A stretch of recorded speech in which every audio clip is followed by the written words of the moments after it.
Hello everyone and welcome back to another Roblox video, and of course we're playing Defenders Depot 2. And I'm basically here to tell you guys 10 tips and tricks that I learned from playing this game for over 90 hours. Which honestly is quite a lot, I'm not even gonna lie. Anyways, let's start, shall we? So if you did not know, every few minutes crates get dropped from the sky by an unknown entity. And they grant amazing rewards. So normal crates drop coins, power-ups, and sometimes even gems, and even shots, which you can use to yell out your message for the whole world to see. And the gold crates are honestly my personal favorite, since they give you so much gold you don't even know what to do with them. And gem crates are also nice, you know, they give you gems. Yeah, that's that's pretty much it. And lastly, diamond crates, which are really rare, and most of the time I'm pretty sure they just drop power-ups, but I'm not really sure, so you're gonna have to test it out on yourself. And yeah, also to help out on your journey on collecting these crates, I suggest setting your walk speed to the max, which I think is 50%, and it can be done in the settings, so you can just do that.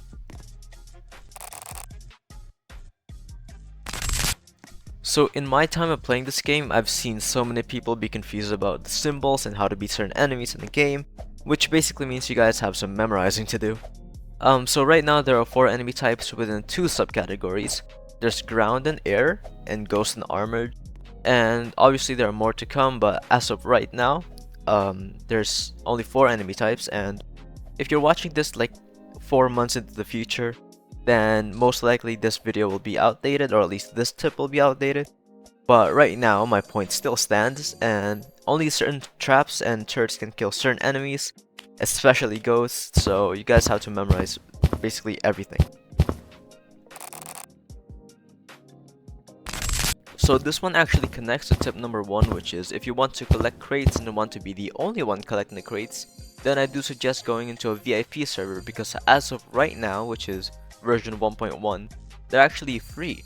And you know, those things are usually hard to come by, so take advantage of it as much as you can, because you know, you don't really want to be in a server where someone keeps complaining about having their crate stolen, which is just dumb.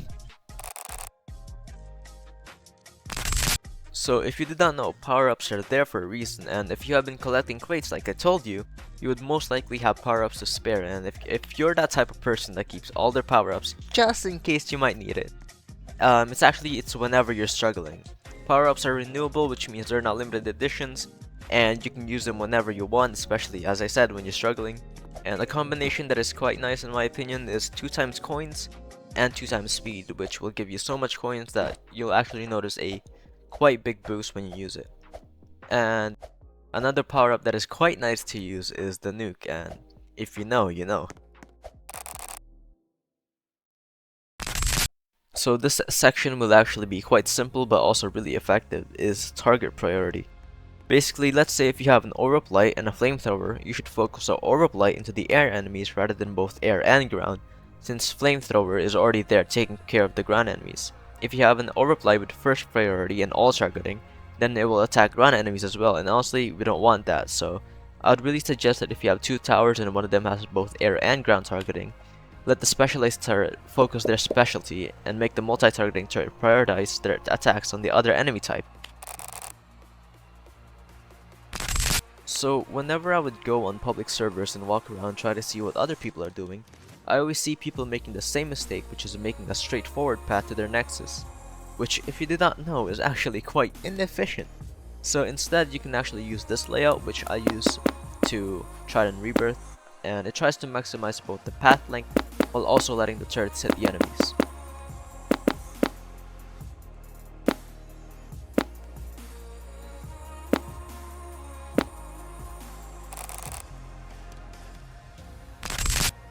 So whether that would be Discord or YouTube, I think keeping in touch with the community is a crucial part of enjoying anything.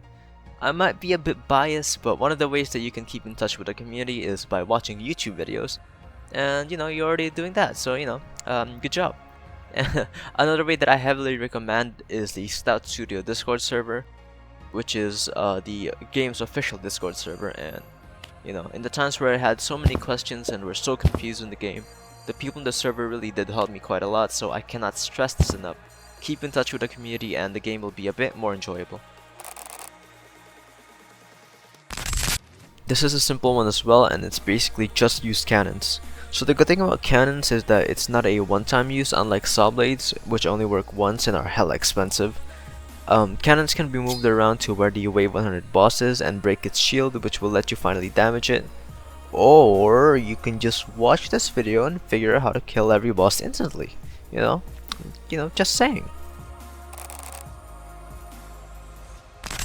So if you're stuck on a stage, you basically have two options: go around, collect crates, or just AFK. And as long as it's a stage where you can kill a few enemies, AFKing is still a good option, especially in the first few rebirths, which will take you hours to finish, and that's when you're focusing on it.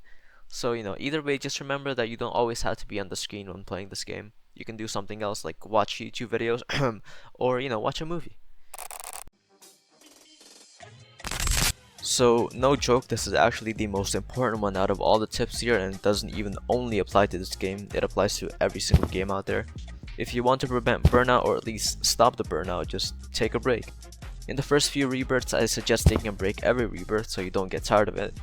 And I really mean it. Burnout is something that we will all deal with once in a while, and taking breaks is honestly a lifesaver. I know there are times where you just feel like this game is everything to you, and while that may be true, spending way too much time on it will just make you end up hating the game and hating your time playing it rather than enjoying it.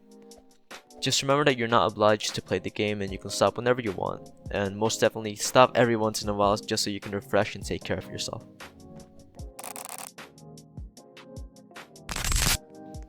And that'll be it for the end of this video. If you have any other tips for people to use, feel free to leave it down in the comment section down below. And hopefully you learned something new today. And yep, that's pretty much it. So yeah.